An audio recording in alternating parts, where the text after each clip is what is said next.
Halo, assalamualaikum warahmatullahi wabarakatuh. Selamat datang di channel Paman Handsome. Di video pertama ini, Paman Handsome akan membuat tutorial pembuatan rak dinding hexagonal yang terbuat dari bahan sumpit kayu. Contohnya seperti ini.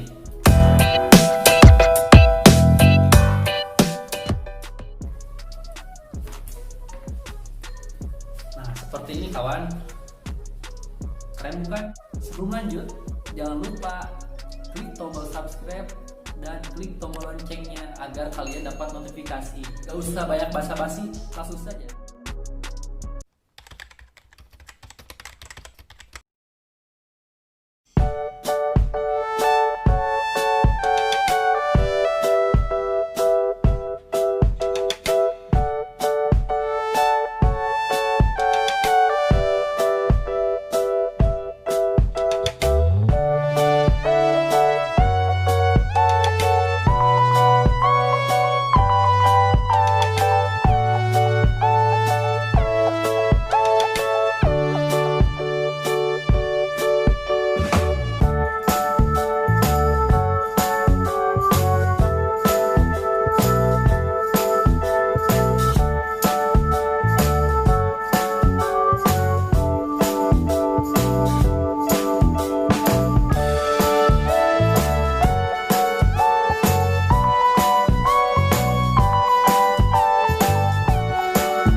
Tutorial pembuatan rak dinding hexagonal yang menggunakan sumpit kayu.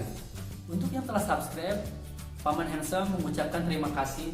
Dan untuk yang belum, mending sekarang ya klik tombol subscribe dan tekan tombol loncengnya agar dapat notifikasi. Sekian video kali ini dari Paman Handsome. Paman Handsome mengubah yang biasa menjadi dua.